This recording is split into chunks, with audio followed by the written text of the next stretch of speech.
풍랑이 일어나요. 큰 풍랑이 일어났을 때 오늘 말씀 가운데 보면 배의 선원들이 요나를 큰 풍랑 가운데 던졌습니다. 자, 그때 오늘 본문의 말씀은 이렇게 시작하고 있어요. 1장 17절 우리 같이 한번 읽어볼까요? 시작. 여호와께서 이미 큰 물고기를 예비하사 요나를 삼키게 하셨으므로 요나가 밤낮 3일을 물고기 뱃속에 있으니라. 자, 큰 풍랑 가운데 던져졌지만 하나님은 어떤 분이십니까? 큰 물고기를 예비하사. 큰 물고기가 그냥 우연히 그 자리에 나타난 것 같지만 하나님이 그것을 예비하셨다.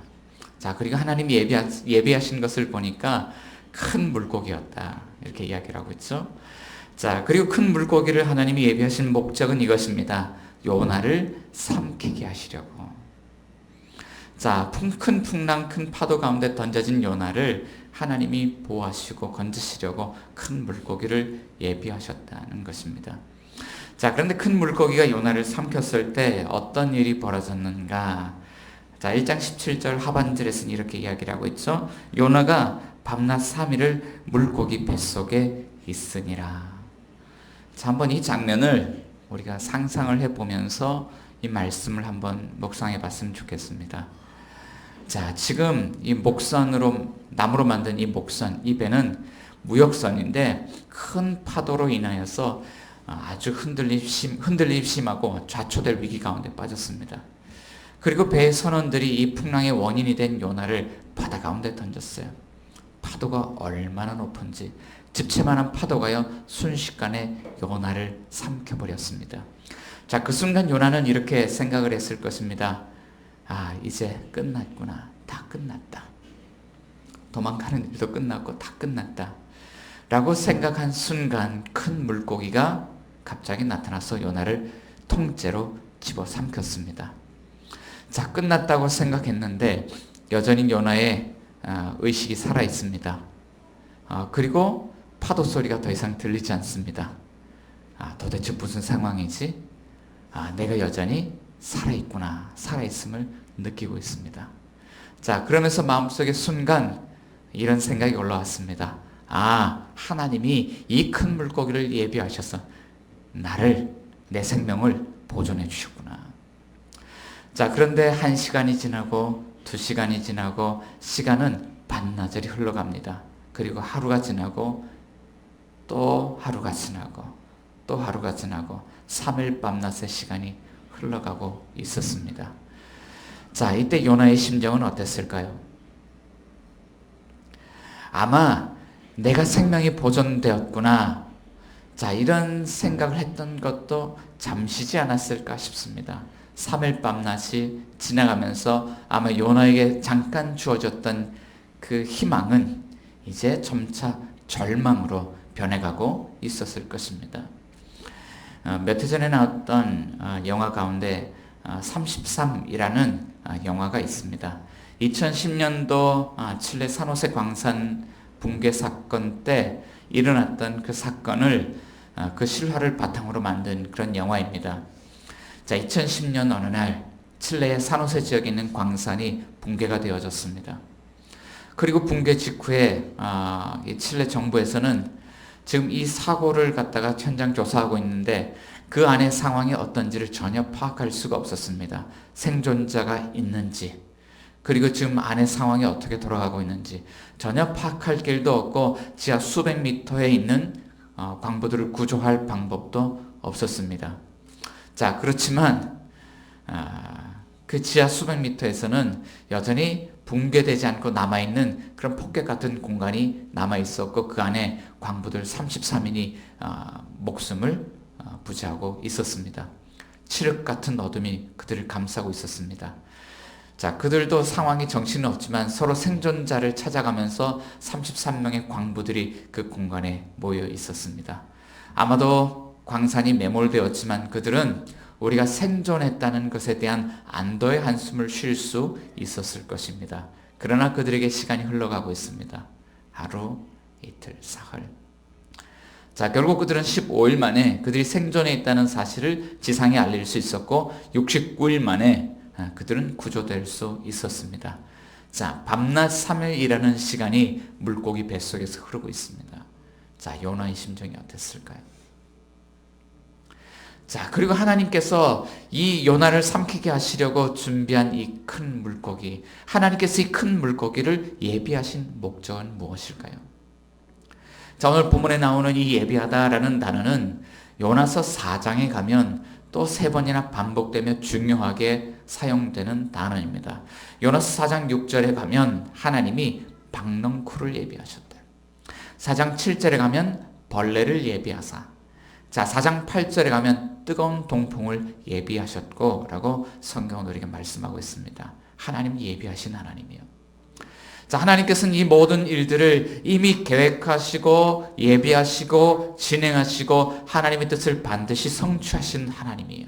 하나님이 그것을 예비하셨는데, 하나님이 예비하신다는 것은요, 우리에게 무언가를 교훈하시려는 목적을 가지고 있다는 것입니다. 4장 6절에서 8절에 나오는 예비하셨다라는 단어를 통해서 보면, 자, 니느웨에서 회개를 외치고 니느웨 성읍 사람들이 뉘우치고 돌이키는 것을 바라보면서 이제 요나는 고국으로 돌아오고 있습니다. 그리고 뜨거운 광야에서 박넝쿨을 통해서 뜨거운 태양빛을 피해서 잠시 쉬고 있었습니다. 오늘은 여기서 묵어가야 되겠다. 자, 그런데 다음날 일어났더니 벌레가 이 박넝쿨을 다 갉아먹고요. 또다시 뜨거운 동풍이 불어오기 시작하는데 요나가 그것을 견딜 수 없습니다. 자, 그의 마음은 불평이 가득했습니다. 하나님을 향하여 불평을 막 늘어놓고 있습니다. 자, 이때 하나님께서 하시는 말씀이, 너가 이 박넝쿨을 사랑하는구나. 자, 네가 박넝쿨을 이렇게 사랑하는데 하물며 내가 저 니느웨 성읍에 있는 내 백성 니느웨 사람들은 내가 그들을 사랑하지 않겠느냐.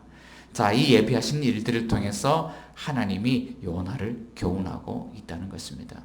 그런데 오늘 본문 속에서 보면 하나님께서 큰 풍랑에 던져진 요나를 교훈하기 위해서 무엇을 하셨는가? 큰 물고기를 예비하셨다는 것입니다. 자, 그렇다면 오늘 본문 속 이야기를 통해서 하나님께서는 요나에게 무엇을 가르치시려고 하시는 것일까요? 만일 오늘 우리가 인생의 풍랑을 만나고 요나와 같은 상황을 만났다면, 그리고 하나님께서 큰 물고기를 예비하신 것처럼 오늘 우리를 하나님이 보호하고 계시다면, 이런 상황을 통해서 하나님 우리에게 무엇을 말씀하시려고 하시는 것일까요? 첫째로는요, 인생의 반전은 기도의 자리에서 시작된다는 것을 하나님 우리에게 말씀하고 있습니다. 자, 인생의 반전이 어디에서 시작됩니까? 인생의 반전은 기도의 자리에서 시작된다는 거예요. 여러분 인생에도 반전이 필요하십니까? 한번 물어보겠습니다. 자, 우리 여러분의 인생에 반전이 필요하십니까? 네, 한번 생각해 보시기 바랍니다. 반전이 필요합니까? 오늘 우리의 상황도 그렇지만 온 나라의 상황, 온 세계 상황은 무언가 반전이 필요해 보입니다. 자, 운동 경기 가운데 버저비터라는 용어가 있습니다. 특별히 농구 코트에서 많이 사용하는 용어인데요. 농구 경기가 이제 경기 종료를 알리는 그런 시간이 몇 초 남았습니다. 자, 그런데 지금 공을 쥔 팀이 약 2점 차로 경기를 지고 있습니다. 자, 경기가 끝나기 전에 3점 슛을 넣어야만 이제 이 경기를 이길 수가 있죠. 3초, 2초, 1초. 그런데 그 순간 공을 쥐고 있던 선수가 골대를 향해서 공을 던지고 있습니다. 그리고 띠 하고 이제 경보음이 경기가 끝났다는 것을 알려주고 있습니다. 그런데 공이 계속 날아가고 있어요. 자, 골대에 꽂혀서 골인이 들어갑니다. 자, 우리는 이것을요 버저비터 슛이라고 이야기를 하고 버저비터 득점이라고 이야기를 하죠. 자, 그리고 버저비터 득점이 성공했을 때, 자, 이 경기는 막판 반전이 일어나게 되고 선수와 관중들은 짜릿한 승리를 맛보게 되는 것이죠. 자, 그러나 실제로 우리의 인생이 이렇게 막바지에 몰렸을 때, 사면초가에 처했다면, 그런 상황에 처했다면, 자, 우리의 인생은 반전을 기대하기가 여간 어려운 일이 아니에요. 인생을 살아가면서 이런 상황에서 모든 것을 다 잃어버리는 그런 사람들이 있습니다. 어떤 사람은 견디다가 결국 사업이 부도가 나서 평생 모아두었던 그런 물질을 다 잃어버리고 빚더미에 올라앉기도 합니다. 자, 또 어떤 사람은 평생 건강을 잘 관리해 왔지만 어느 날 질병이 찾아오고 어느 날 사고가 찾아오고 해서 모든 것을 잃어버리는 분들도 있습니다. 지난주에 참 서울에 안타까운 사건이 있었습니다. 가정집에 화재 사건이 일어났는데 그 집에 놀러왔던 3명의 아이들이 할머니 집에 놀러왔다가 봉변을 당하는 그런 사건이 있었습니다. 코로나 시국에 아이들을 시설에 맡길 수 없어서 할머니 집에 이 아이들을 보냈는데 일터에 나가기 위해서 이 아이들을 맡겼는데 이 아이들이 변을 당한 것이죠. 자, 그 부모가 일터도 있고 물질도 있다고 하지만 저는 이 사건을 바라보면서 정말 모든 것을 잃어버린 그 심정을 생각을 했습니다. 자, 인생을 평생 동안 이렇게 열심히 살아왔지만 한순간에 잃어버리고 무너지는 일들이 우리 인생에 일어나요.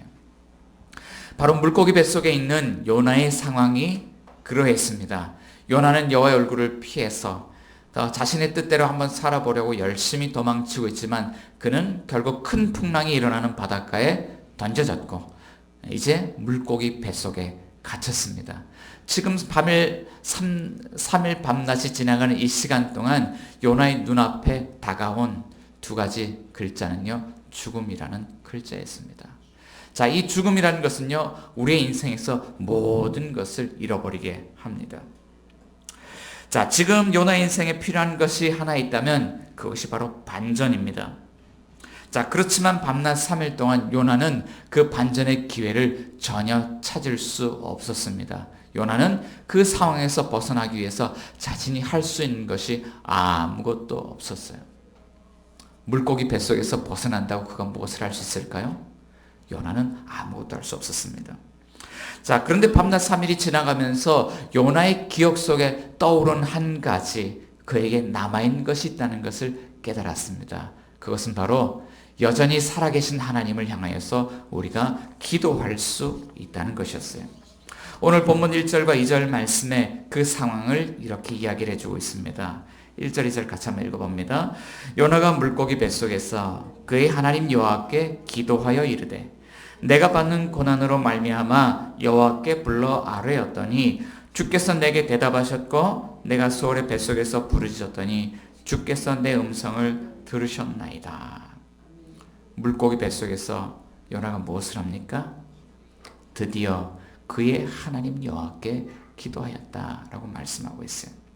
자, 그리고 기도에 대해서 2절 말씀에는 요나가 여호와께 불러 아뢰었더니 또 요나가 부르짖었더니 부르짖다라는 단어를 사용하고 있어요. 자, 그러고 보면 그동안 요나는 누가 뭐라고 해도 하나님께 부르짖기를 거부했던 사람이에요. 이 부르짖다라는 단어가 1장 말씀에 찾아보면 원어상에서 같은 단어로요 계속해서 반복되면서 등장하고 있습니다. 1장 2절 말씀에 하나님이 선지자 요나를 부르시고 그에게 사명을 맡깁니다. 너는 일어나서 저 큰 성읍 니느웨로 가서 그것을 향하여 외치라는 거예요. 여기서 외치다라는 단어가 오늘 본문 속에 나오는 부르짖다라는 단어. 너는 부르짖어라. 자, 그런데 부르짖지 않으려고 그는 도망을 치고 있습니다. 자, 그러다가 그는 위기의 순간을 맞았습니다. 그런데 위기의 순간에서도 그는 부르짖지 않아요. 1장 6절 말씀 가운데 보면 큰 파도와 싸우던 선장이 배 밑층에서 잠자고 있던 요나를 발견합니다. 그리고 열받았어요. 아마 아주 거친 욕을 내뱉고 싶었을 것입니다. 자, 그때 선장이 요나에게 한 말이 이것입니다. 자는 자여 어찌하느냐 일어나서 내 하나님께 구하라. 여기에서 구하다라는 단어의 원어를 보니까 부르짖다라는 단어의 원어와 같은 단어입니다. 자, 선장이 이런 위급한 상황에서 내 하나님께 기도라도 해라라고 이야기하는데 요나는 그때도 부르짖지 않았다는 거예요. 자, 심지어는 이제 큰 풍랑 속에서 선원들이 요나를 집어 던지려고 하고 있습니다. 자, 이때 두려워한 것은 요나가 아니라 선원들이에요. 이 큰 풍랑을 일으키신 분이 바로 여호와라는 것을 그들이 깨닫고요, 여호와께 부르짖습니다. 주여, 이 사람의 생명 때문에 우리를 멸망시키지 마옵소서. 자, 그렇지만 큰 풍랑 속에 던져질 위기에 처한 요나는요, 그 현장을 바라보면서도 부르짖지 않아요. 그러고 보면 요나의 고집이 얼마나 센지 대단해요. 그는 선지자로서 하나님의 말씀을 전하는 사람인데, 자, 이 부르짖지 않은 모습을 통해서 보면 그는 선지자로서 대단히 중대한 성격적인 결함을 가지고 있습니다. 그런데 요나가 갑자기 하나님께 부르짖기 시작합니다. 언제였을까요? 오늘 본문 2장 2절 말씀 가운데 보면 내가 받는 고난으로 말미암아 여호와께 불러 아뢰었다. 내가 받는 고난으로 말미암아. 자, 그에게 찾아온 이 고난 때문에 극심한 고통, 극심한 두려움이 그에게 밀려왔을 때 그제서야 부르짖기 시작했다는 것입니다. 자, 그는요, 이 고난의 상황까지 인생이 곤두박질 치기까지 부르짖지 않았어요.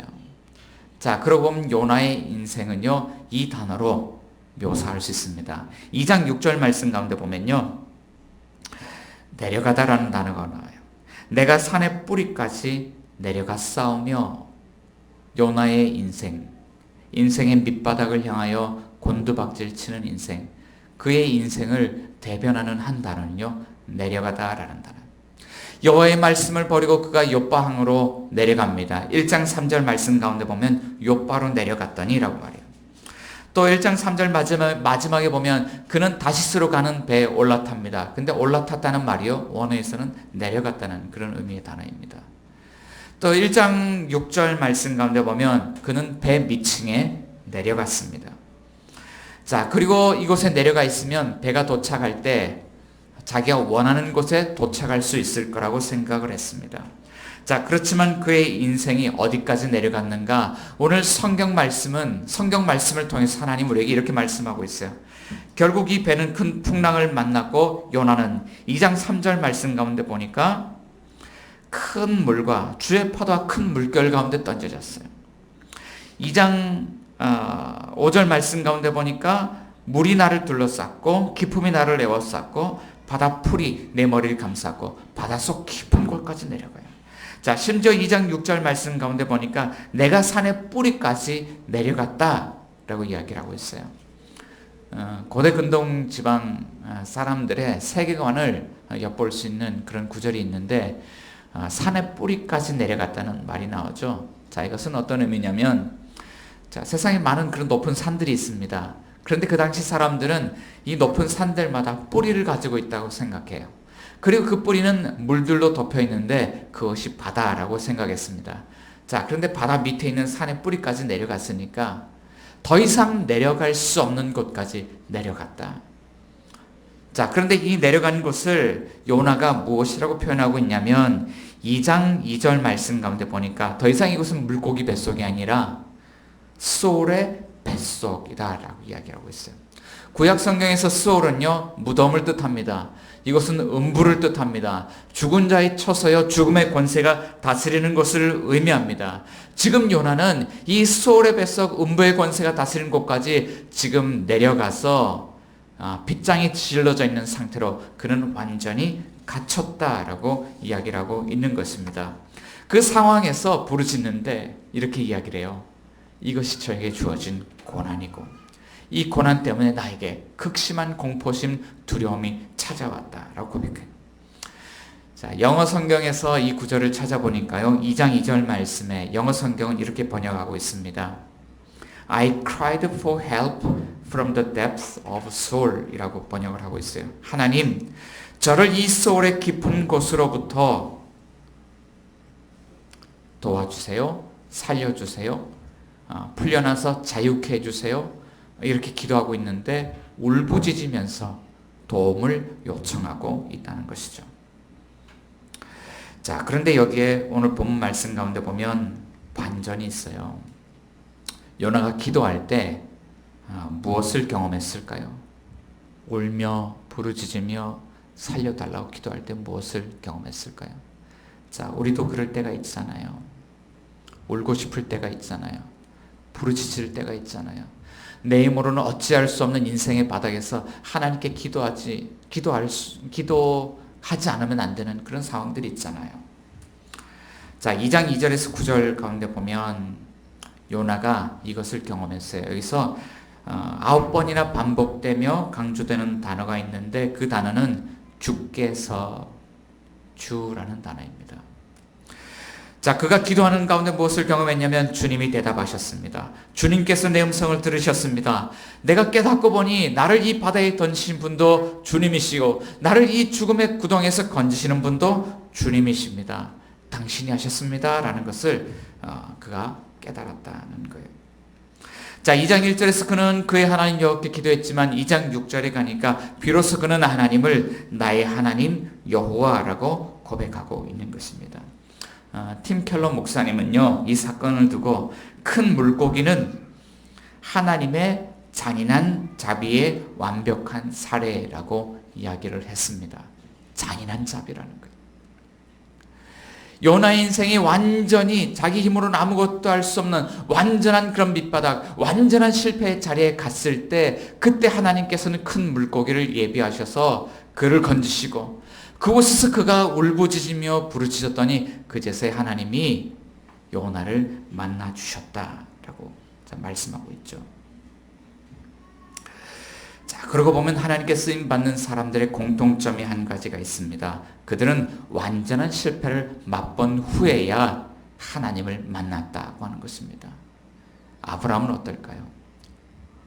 야곱은 어떨까요? 요셉은 어떨까요? 모세는 어떨까요? 다윗은 어떨까요? 예수님의 제자들은 어떨까요? 야곱이 야복 강가에서 기도하고 있습니다. 자, 그리고 그 야복 강가는 이제 야곱이 형에게로 돌아갈 수도 없고 다시 외삼촌 라반의 집으로도 돌아갈 수 없는 그런 장소입니다. 자, 그곳에서 그는 이제 그에게 다가오고 있는 한 가지 위기를 깨달았습니다. 형 에서가 야곱을 죽이려고 사람들을 이끌고 무장한 채로 야곱에게 다가오고 있다는 사실이었습니다. 자, 그때 위기를 느낀 야곱이 무엇을 했을까요? 야복 강가에서요, 무릎을 꿇고 기도하기 시작했다는 거예요. 자, 그러고 보면 하나님께 쓰임 받았던 사람들을 보면 한결같이 이런 상황 속에서 무릎 꿇고 기도하면서 하나님을 의지하는 법을 다시 회복하면서 그들의 인생이 하나님께 쓰임 받는 것을 바라보게 되는 것이죠. 자, 언제 우리는 인생의 반전을 경험할 수 있을까요?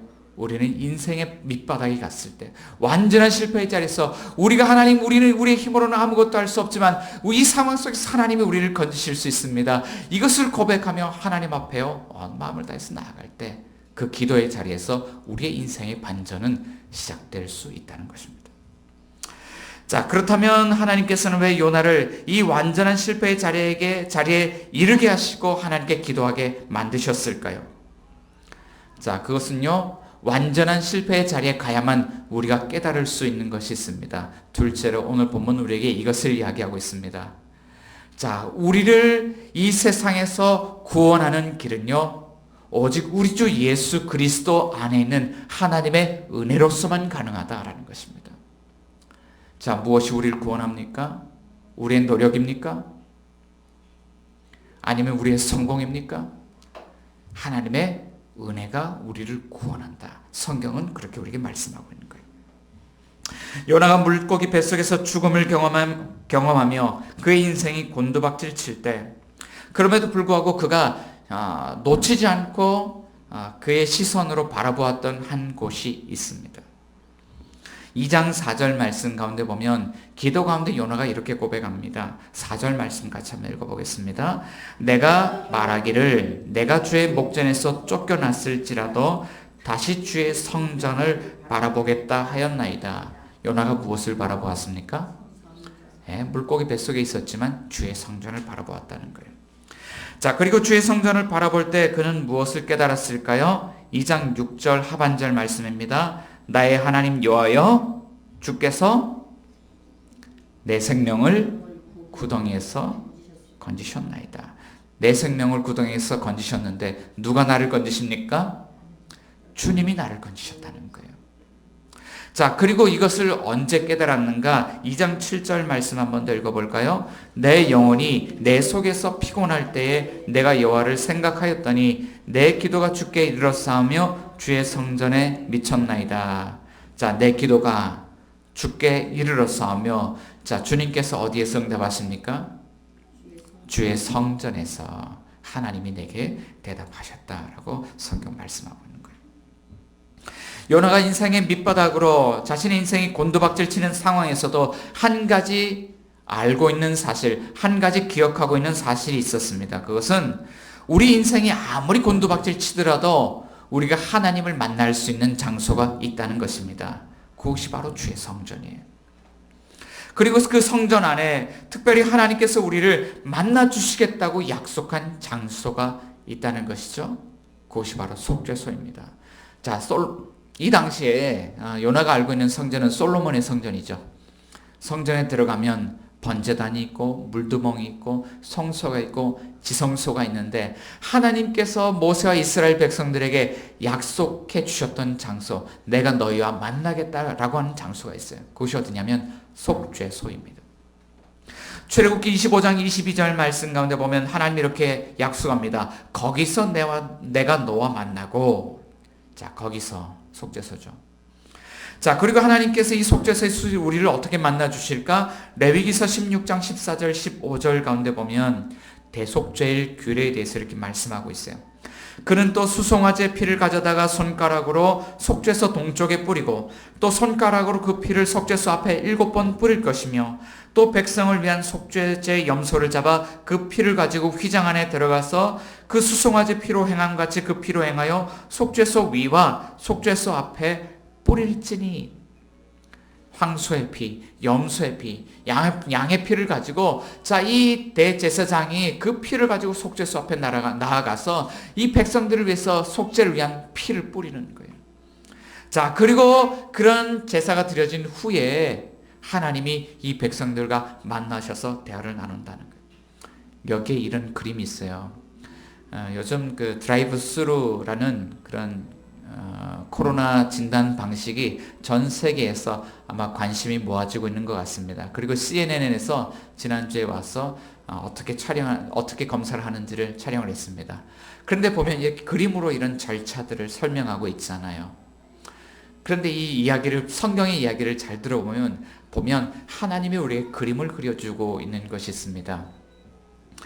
자, 우리는 어떤 존재인가? 하나님 앞에 핏부림 없이 나아갈 수 없는 그런 죄인들이라는 거예요.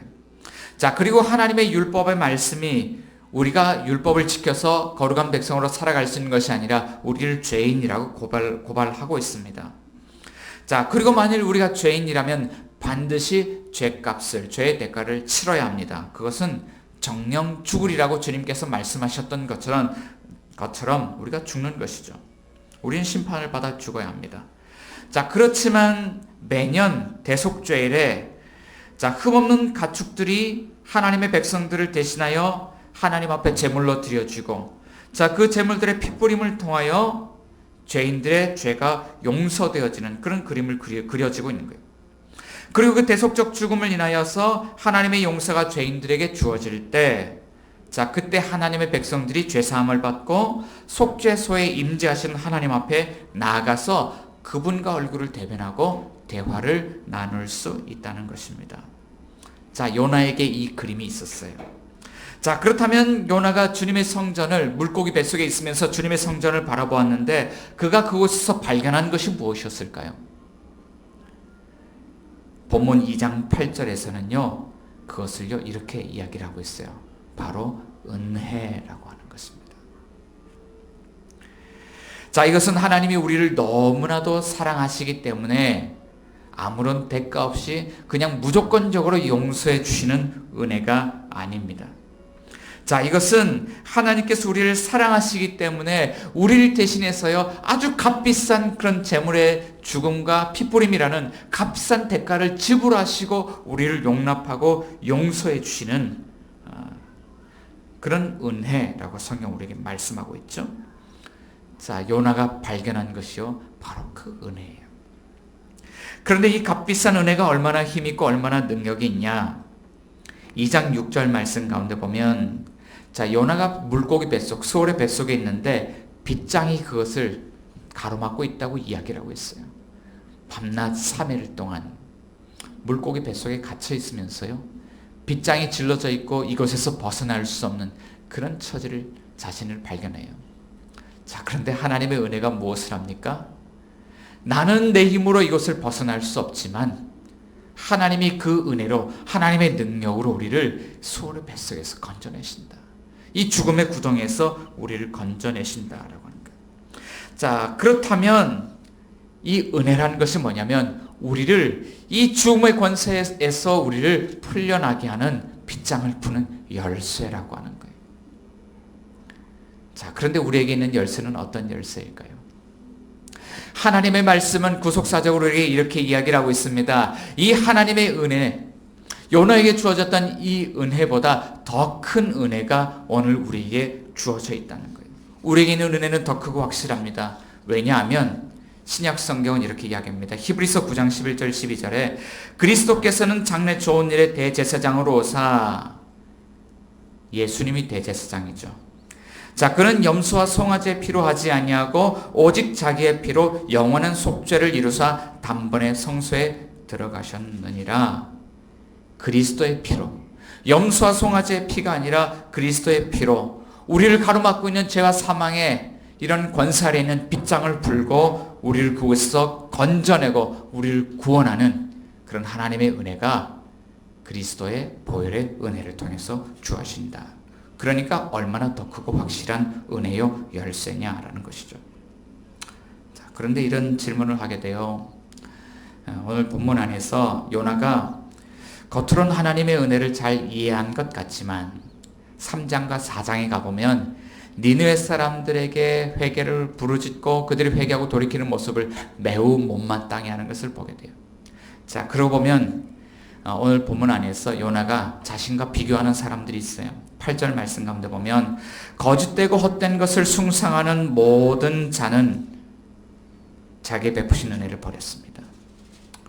자, 거짓되고 헛된 것을 숭상하는 모든 자, 그들은 이방인이고 이방 신들을 숭배하는 우상 숭배자들이죠. 자, 그들은 은혜를 버렸지만 나는 은혜를 버리지 않겠습니다. 자, 나는 그들보다 낫습니다. 하나님께 그렇게 이야기를 하고 있죠. 요즘 코로나 때문에 매주간 수많은 말들이 쏟아져 나오고 있습니다. 어제도 오후에 긴급 재난 문자가 오고 오늘 아침에도 긴급 문자가 와서 모여서 드린 예배 대신 가정 예배를 드린 게 좋겠다. 이런 사항들을 권고하고 있었습니다. 이 때문에 예배드리지 못하는 일 때문에 많은 교회 신자들이 한 주간 동안 이 상황을 불평하기도 하지만 이 사람들을 비판하기도 했습니다. 그들은 신천지에 속한 사람들입니다. 그리고 지난주에 신천지 총회장 이만희라는 분이 TV에 나와서 대국민 담화를 발표하는 것을 보았습니다. 잘못했다고 2번 사죄를 하고요. 인터뷰를 하는 둥 마는 둥 그러면서 돌아가는 그런 모습을 보았습니다. 자, 그런데 그 모습을 바라보면서 정말 어떤 교주의 모습이라기보다는 그냥 평범한 사람의 모습이었고 이제 죽음을 앞둔 어느 한 노파의 모습이었습니다. 자, 그럼에도 불구하고 도대체 무엇 때문에 신천지 교인들이 저런 사람에게 현혹되어서 거짓된 진리를 받아들이고 저렇게 세상을 속이면서 거짓된 삶을 살아가고 있을까? 한 주간 내내 사람들은 이만희를 비판하고 신천지를 비판하는 모습을 보았습니다. 자, 그러면서 오늘 우리 교회에 아주 이 참담한 사항들을 아주 가슴 아파합니다. 자, 그런데 우리가 오늘 본문을 통해서 기억해야 될 것이 한 가지 있는 것 같아요. 자, 우리는 신천지에 속한 사람들보다 더 나은가라는 거예요. 자, 만일 그렇다면요, 오늘 우리도요, 요나가 범하고 있는 우를 동일하게 범하고 있는 것이죠. 자, 이 세상에 복음을 가지지 못한 그런 불신자들, 비신자들, 거짓 이단에 빠진 사람들, 이 세상의 모든 사람들은 죄인인데 우리도 죄인이라는 거예요. 우리도 예수 그리스도가 없이는 영적으로 파산 상태에 가 있고 하나님이 우리를 위해서 특별한 조치를 취해주지 않는다면 우리도 그 영적 파산 상태에서 구원받을 수 없다라고 하는 것이죠. 우리는 종종 예배 시간에 이런 찬양합니다. 하나님의 은혜로 지금까지 지내온 것 주의 크신 은혜라. 내 주 하나님 넓고 크신 은혜는 은혜 아니면 살아갈 수가 없네. 우리는 은혜를 찬양합니다. 자, 그렇지만 정작 지금 오늘 우리는 이 시대를 살아가면서 하나님께서 우리에게 주신 은혜를 바르게 이해하고 있는가? 성경 우리에게 이렇게 묻고 있죠. 물고기 뱃속에서 드려진 요나의 기도는 오늘 이 하나님의 은혜를 제대로 깨닫지 못하고 살아가는 우리에게 경종을 울리고 있습니다. 다른 누군가가 아니라 오늘 영적 파산 상태에 있는 죄인된 사람이 누구냐? 그것이 바로 오늘 우리 자신이라고 이야기를 하고 있고, 하나님의 은혜를 바르게 깨닫지 못할 때 우리가 얼마나 심각한 상태에 있는지를 알게 하고 있다라고 하는 거예요. 오늘 우리에게 복음의 진리가 바르게 서지 않았다면, 은혜를 바르게 깨닫지 못하고 있다면 오늘 우리 모두는 인생의 반전이 필요한 사람들입니다. 그리고 오늘 이 자리에서 주님은 예수 그리스도의 십자가의 은혜를 통해서 하나님께서 우리를 어떻게 사랑하여 주셨는지를 말씀하고 있어요.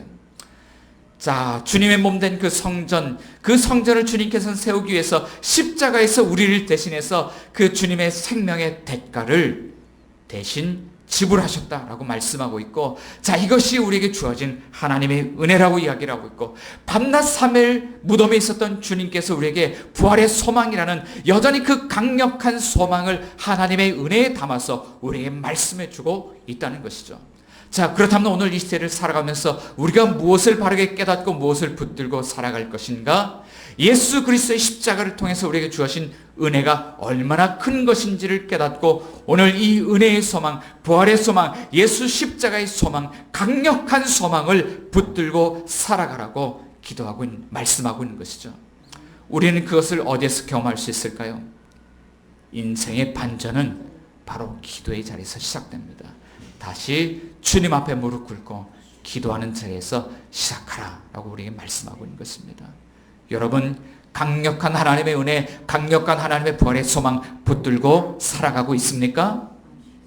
오늘 이 시간 같이 한번 기도하며 결단하기를 원하는데요.